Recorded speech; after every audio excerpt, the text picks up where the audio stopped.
Mais aqui um trecho da revisão de latim. As conjunções, preposições e complementos não são propriamente para serem decoradas. É claro que se alguém tem uma memória privilegiada para conseguir decorar tudo isso, realmente vai matar a pau no latim. Mas pelo menos, caso a pessoa não consiga decorar, eu acho que a gente acaba decorando com o uso, com a leitura. Então é com o tempo. É importante ter essas conjunções, preposições e complementos, pelo menos para consultar. Então eu vou deixar na descrição do vídeo como para quem quiser baixar esse arquivo que eu vou usar aqui nesse vídeo.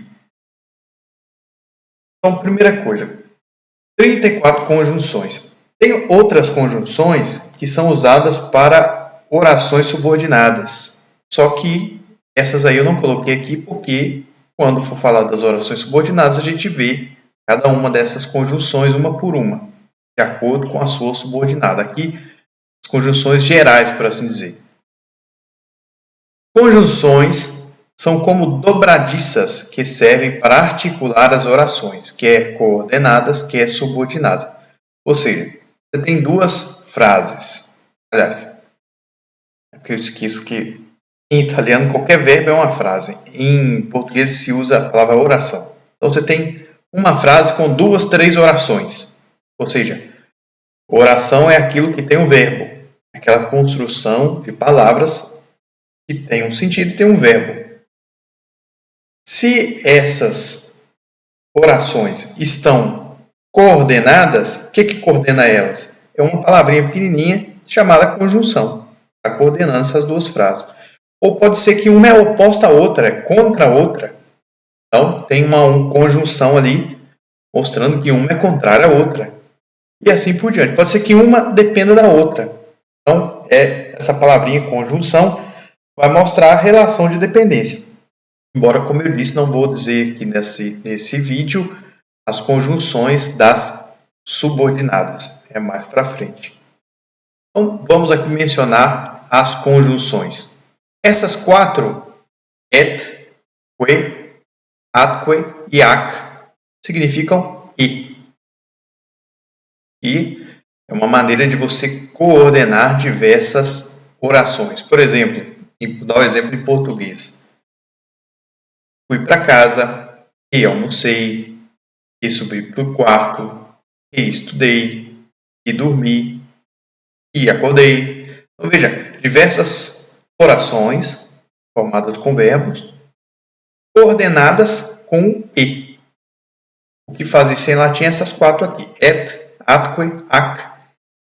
Esse que aqui, ela é chamada de enclítica. O que quer dizer um que enclítico? Por exemplo, na expressão Senatus Populusque Romanus. É o famoso SPQR. O que ele está depois de populus. Populusque. Significa que esse que está juntando senatus e povo. Por isso a tradução é Senado e povo romano. Então esse que ele vem depois do populus. Mas na hora de traduzir para português é antes, porque é Senado e povo romano. Como que se traduz nem? Quando a gente fala, por exemplo, nem uma coisa nem outra. Em latim é neque ou nec. Também é etiam, quoque ou item. E nós vamos traduzir como também.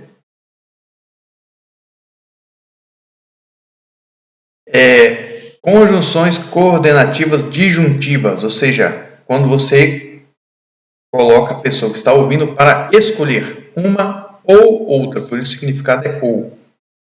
Aut, vel, porque aqui está escrito com u. No latim mais antigo, existia v, as palavras no que depois se tornou o v eram escritas com u.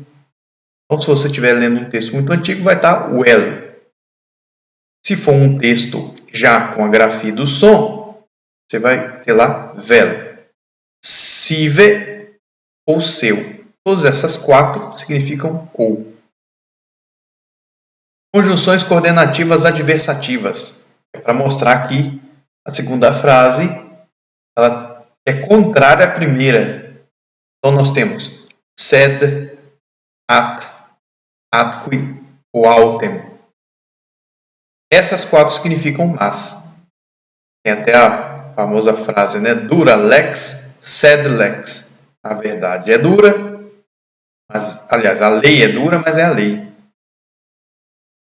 E tem aquela também que usa sed, não vou lembrar aqui inteira, mas é amigo de Platão, mas mais amigo da verdade. O mas aí é sed.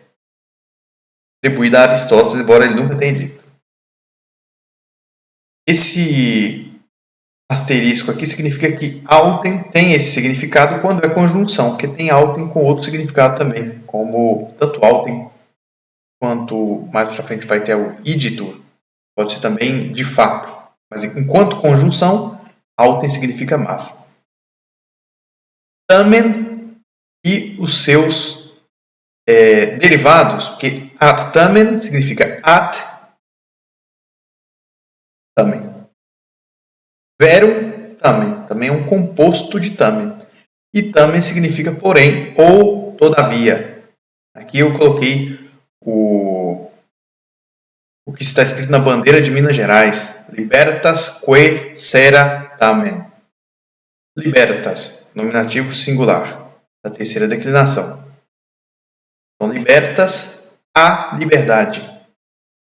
Que é um pronome relativo, a qual. Sera é um advérbio, significa tardia, aquela que atrasa, que está atrasada. E tamen, todavia, ou porém, é como se dissesse a liberdade, aquela, todavia atrasada, todavia em retardo. Então, tamen, atamen e verum tamen significa porém. Ceterum, verum e vero significam aliás.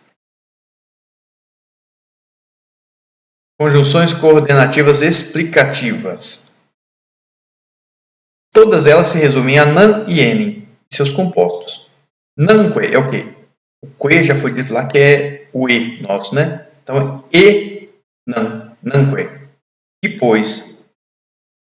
Nan é pois. Enim, pois. Pode significar também de fato. Enim, enquanto conjunção, significa pois. Et, enim. O et nós vimos lá nas primeiras conjunções que significa e. E pois. Enim, vero. Nós já vimos aqui que vero é aliás. Então seria aliás, pois. É uma composição dessas duas conjunções. Todas essas podem ser traduzidas simplesmente por pois. Conjunções coordenativas conclusivas. Ergo, itaque. Ou iditur. Portanto, por conseguinte, logo.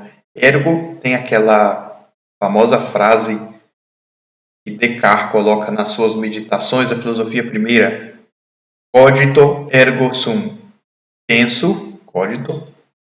Logo, ergo sum. Sou, ou existo. Penso, logo existo. Então, o ergo aqui é portanto, pois, logo. Quere, qua propter e quo circa podem ser traduzidos como pelo que. Concluindo um raciocínio, pelo que.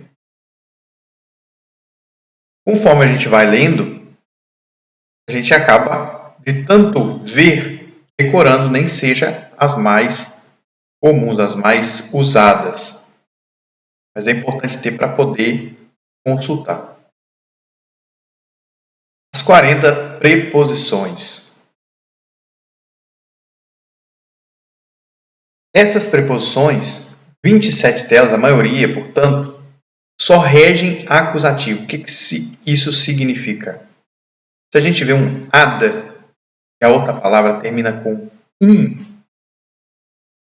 100% de certeza que ela é acusativo. Por quê? Porque ad só rege acusativo. Então, quando a gente vê lá nas declinações, tem uma série de palavras que terminam da mesma forma, tem uma série de casos que de uma declinação ou outra, ou mesmo dentro da mesma declinação, terminam da mesma forma, como que eu vou saber? Uma das coisas que mais ajuda é saber quais preposições regem o quê. As preposições é que ajudam a gente a identificar os casos. Então, pelo menos as principais delas é interessante saber de cabeça, para poder identificar facilmente o caso das palavras. Todas essas aqui, quando elas aparecem no texto enquanto preposições, depois vem um acusativo. Por exemplo, iusta, iuxta, é próximo. Lá no Evangelho de João está lá. Iuxta crucem. Por que crucem? Porque a gente sabe que depois de iuxta vem um acusativo. Próximo à cruz.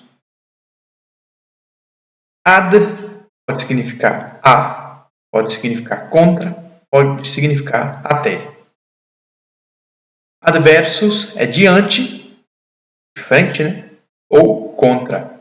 Tem o famoso livro de Santo Irineu de Lyon, Adversus Heresis, contra as heresias. Ante pode significar diante, antes ou mais que. Apud é próximo. Tirca é em torno, assim como tircum e tirtiter. Tis e titra é de cá ou dentro. Contra é diante ou contra. Então veja que muitas dessas preposições elas têm um significado praticamente igual. O que acontece também com as preposições em português. Então, português é um filho obediente do latim, que usa mais de uma palavra para dizer a mesma coisa. Erga pode ser diante ou em relação a. Extra é fora. Quando o cerimoniário do Papa fecha a porta do conclave, a eleição, né, do Papa, ele fecha e quando ele está fechando ele diz extra homines, fora todos. Hominem, aliás, né, porque os de extra vem um acusativo. Infra é embaixo, o infravermelho significa aquilo que está abaixo do vermelho. Infraestrutura, o que está embaixo, né, o que sustenta e está embaixo. Inter é entre ou durante. Intra é dentro, por exemplo, quando você tem lá um medicamento que é intravenal, significa que você tem que tomar ele dentro da veia, com injeção. Iuxta eu já disse que é próximo. Ob pode ser contra, pode ser por causa de ou por. Penes em poder de ou em. Per através de, por ou durante. Pone é atrás, post é depois. Preter é diante ou para além.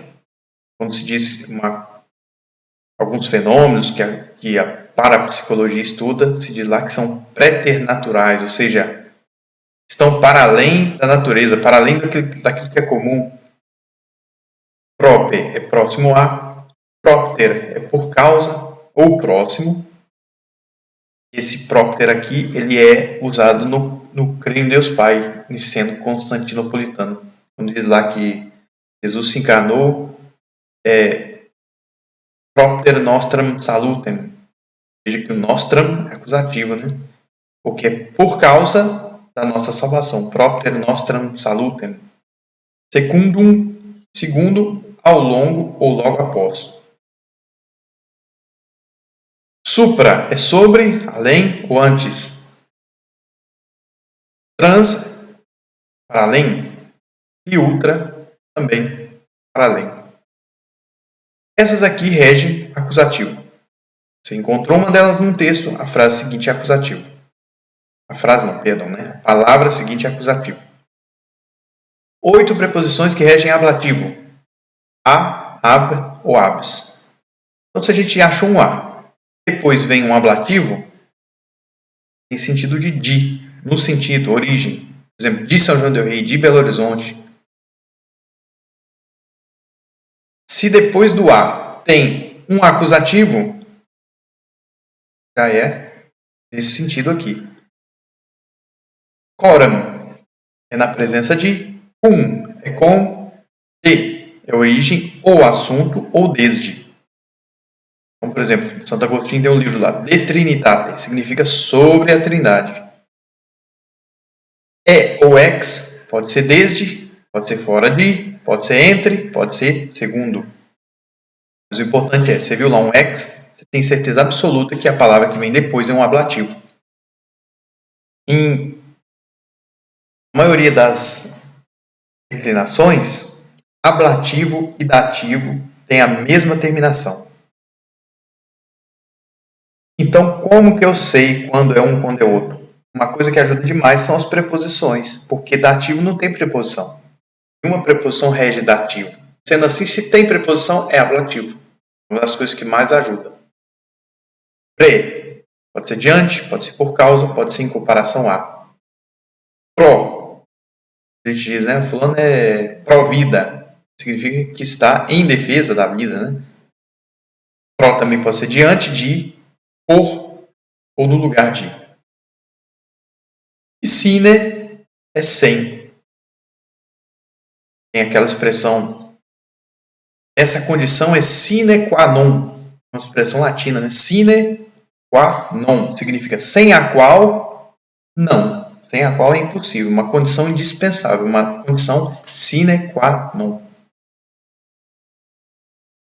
Duas preposições que regem ablativo e genitivo. E seja com ablativo, seja com genitivo, elas têm a mesmo significado. Tenus, que significa até, e ergo, por causa de.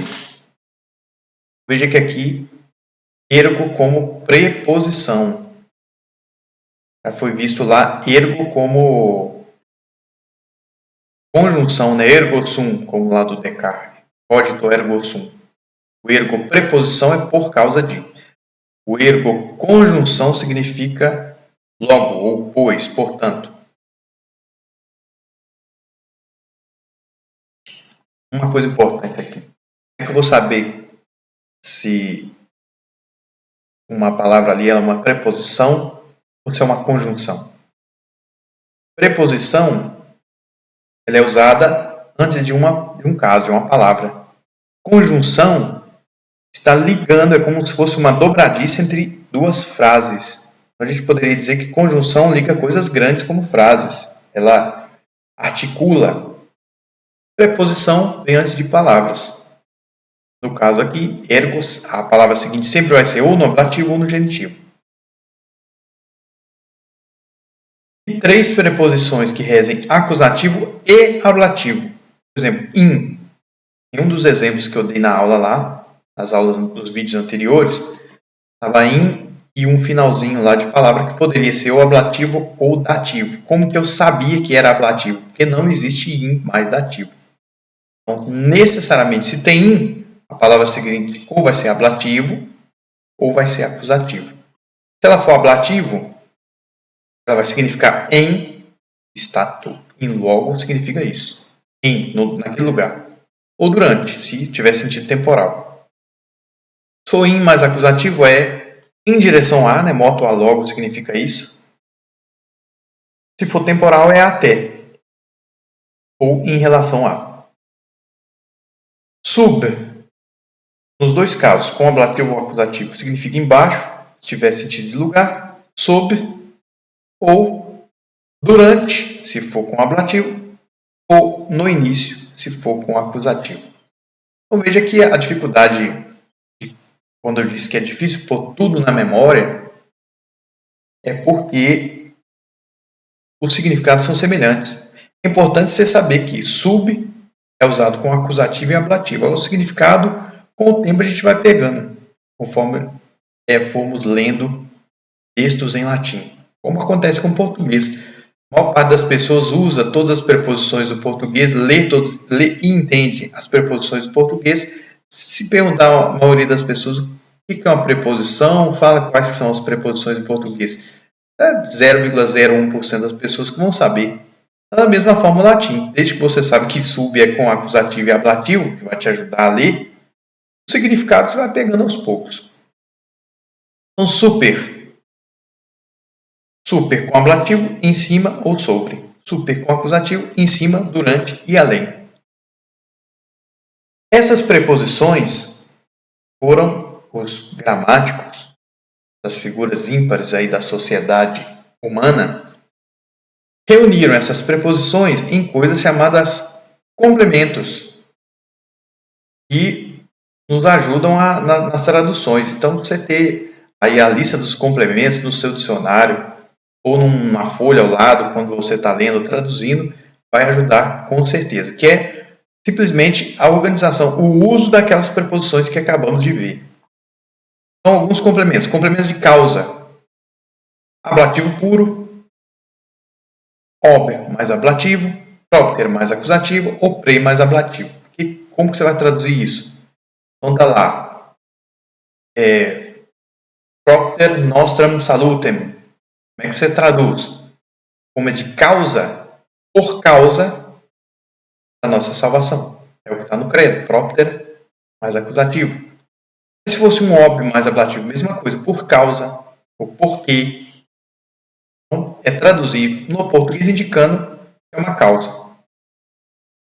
Complemento de modo, cum mais ablativo. Então, se a gente olha lá, está num texto lá, cum mais, por exemplo, velozmente. Está indicando o modo com que foi feita aquela ação. Velozmente não. Por exemplo, com mais velocidade. Está dizendo que aquela ação foi feita com velocidade. É o modo com que foi feita. Mesmo em português, para indicar o complemento de modo, se usa muitas vezes o com rapidez, com paciência, com pressa, com jeito. Todas essas coisas nada mais é do que o com mais ablativo, quando ele virou português. Então é assim que se vai traduzir complemento de modo. Complemento de meio é o meio utilizado para realizar a ação. Pelo que foi feito isso? Com o que foi feito isso? Aí o com que pode ser escrito com ablativo sozinho ou per mais acusativo. Complemento de agente. Quando determinada ação foi feita por uma pessoa, um animal, um agente que é capaz de agir por conta própria, se usa a ou ab mais ablativo, complemento de agente. Quando é uma coisa, um instrumento, se diz é só o ablativo sozinho. Então o ab aqui simplesmente dizendo que o meio que foi usado para realizar aquela ação é um agente. Se não tiver o a ou ab, é porque foi uma coisa impessoal, literalmente uma coisa. Em italiano isso aqui é chamado de moto al luogo. Não sei como traduzir isso em português, porque moto em direção a. É nesse sentido.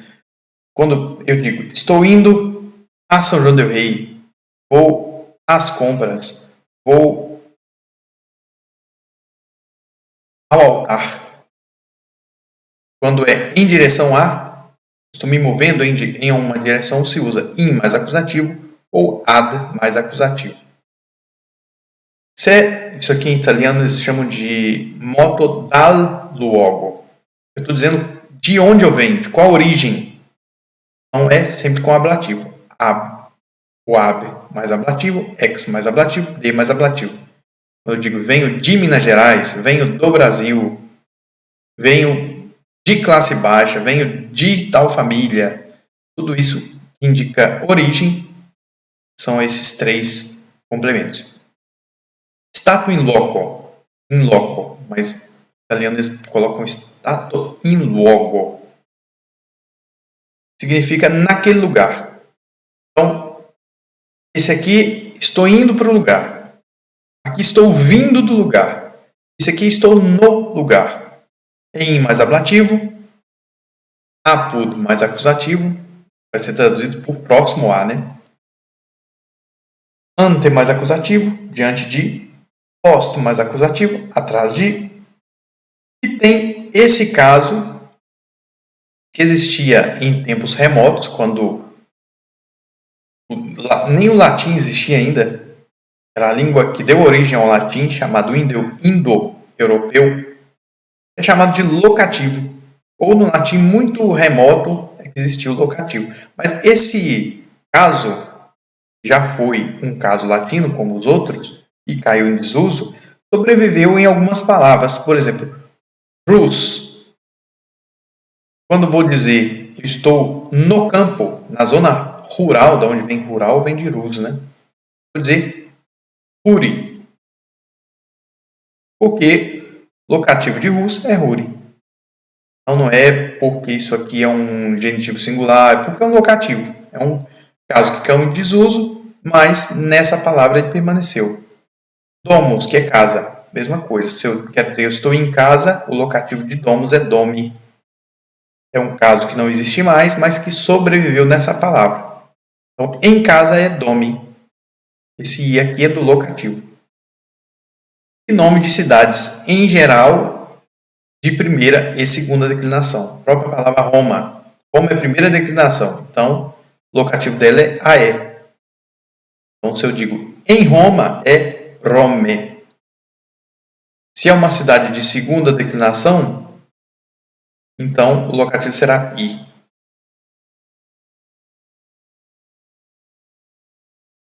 Nas demais cidades, ablativo simples. Moto per locum significa, se eu digo eu estou atravessando tal lugar, estou passando pela ponte. Eu quero significar moto per locum, é per mais acusativo. Se é um lugar que obrigatório, sei que os gramáticos realmente não tem nada para fazer, né? Ficam criando coisas, mas se é um lugar obrigatório, eu tenho que necessariamente passar por ali, sei lá, só tem uma porta, passei pela única porta, então eu vou escrever aquilo com ablativo. Isso que significa lugar obrigatório. E os demais complementos? Complemento de argumento, esqueci de tirar do italiano aqui. Complemento de argumento significa do assunto. Então, os livros aí de Santo Agostinho tem muito, né? De malo, sobre o mal. De trinitate, sobre a trindade. De magistro, é sobre o mestre. E assim por diante. É de mais ablativo. Complemento de matéria. De ou ex mais ablativo. Por exemplo, se eu disser o anel de ouro, a mesa de madeira, a matéria eu vou colocar em ablativo com o de ou ex na frente. Complemento de tempo determinado. Ablativo, ante mais acusativo, post mais acusativo. O ante é antes, post é depois. De determinado tempo. Aí eu vou especificar que tempo que é na frase. De tempo continuado, acusativo sozinho ou per mais acusativo. Tempo continuado é a ideia de algo que está acontecendo durante ou enquanto tal coisa acontece. Então eu vou usar o acusativo ou per mais acusativo. A ideia de tempo continuado. Mais ablativa, complemento de companhia. Quando eu digo vou com o meu irmão, se eu escrevo essa frase em latim, o meu irmão com o meu irmão vai para ablativo, porque o complemento de companhia é com mais ablativo. Complemento de qualidade. Se é uma qualidade momentânea, e segundo os gramáticos, as qualidades físicas são momentâneas, eu vou usar o ablativo. Eu digo, fulano é feio, aí boto lá feio em ablativo. Se é uma qualidade permanente, ou como exemplo de qualidades permanentes, eles colocam a qualidade moral. Sei lá, fulano é honesto, aí eu vou usar o genitivo, de honestidade, de caráter, e assim por diante. Complemento de interesse. Mais um daqueles complementos que existem muito mais na cabeça dos gramáticos do que na realidade, sinceramente. E é definido como o complemento de interesse é aquele que indica a circunstância de fim ou proveito. É traduzido como para o. Então, se eu digo lá, fiz tal coisa para a nossa alegria. O nossa alegria vai vir em dativo porque está obedecendo ao meu interesse. Chama-se complemento de interesse. Complemento de fim é o que indica a finalidade. Por isso que eu acho que isso aqui é uma invenção, porque complemento de interesse nada mais é do que um complemento de fim. Se eu estou fazendo uma coisa, independente se é do meu interesse ou não, não é o fim que eu estou buscando. Enfim, coisa de gramáticos, né? Complemento de fim é o motivo pelo qual estou agindo. pode ser escrito em dativo, ad mais acusativo, ou quando se usa a palavra causa ou a palavra gratia mais genitivo. É o famoso título de doutor honoris causa. Não, genitivo, honoris causa. O que significa? Por causa da honra. Então, o sujeito está sendo doutor não porque ele fez um doutorado, não porque ele defendeu uma tese, não porque ele cursou um curso, mas porque ele está sendo honrado ali por causa da honra. Honoris causa. É o motivo, então é o fim, a finalidade. Partitivo, complemento partitivo, é quando nós falamos, por exemplo, entre os municípios de Minas Gerais, os mais quentes estão no norte. Então, para me dizer entre os municípios, eu estou pegando um grupo e partindo. Então, isso aqui é complemento partitivo. É para eu dizer entre tais. Tem uma frase famosa no De Bello Gallico, do Júlio César, significa sobre a guerra na Gália, né, com os gauleses. Ele começa assim: entre os gauleses, os mais fortes são os belgas. Então, esse entre os gauleses é um partitivo. Tem 3 maneiras de se escrever: ou com genitivo, ou com iter mais acusativo, ou ex mais ablativo. É as 3 maneiras de fazer o participo. Vai ser partitivo, né? Que vai ser traduzido como entre. Complemento de preço e estima. Se é um preço determinado, é ablativo. É desconto. Se for traduzir isso aí para latim, ablativo, que é um preço determinado. Se é um valor indeterminado, sei lá, estou dizendo que isso é de alto valor. Então, eu vou usar o genitivo, de alto valor. Complemento de culpa. Eu estou dizendo que fulano é acusado de. Então, esse de, genitivo. Complemento de culpa. E o de condenação, eu digo, fulano foi condenado ao exílio. Vou escrever em ablativo. Agora, se é condenado à morte, a multa ou um determinado tanto de anos, foi condenado a 30 anos de cadeia. Em latim, se escreve com genitivo. Não seria há 30 anos, seria de, né? Com o genitivo em latim. Enfim, esses são os complementos. Ajuda você tê-los ao lado quando você está fazendo uma tradução, porque vão te dar instrumentos para perceber qual que é a nuance daquela construção ali do latim. E nem sempre, se você traduzir direto, você pega as palavras lá na ordem que estão e traduz direto o significado delas em português. Às vezes fica estranho. Por quê? Porque elas são complementos. São uma dessas maneiras de se expressar uma coisa que tem no latim. É necessário a gente entender qual o complemento que é para poder traduzir. Essa é a parte, sem dúvida, mais difícil de decorar, porque tem muita coisa que parece, mais enjoadinha, mas que se usa o tempo inteiro. Preposição é difícil em qualquer língua. Complemento é difícil em qualquer língua. Conjunção é difícil em qualquer língua.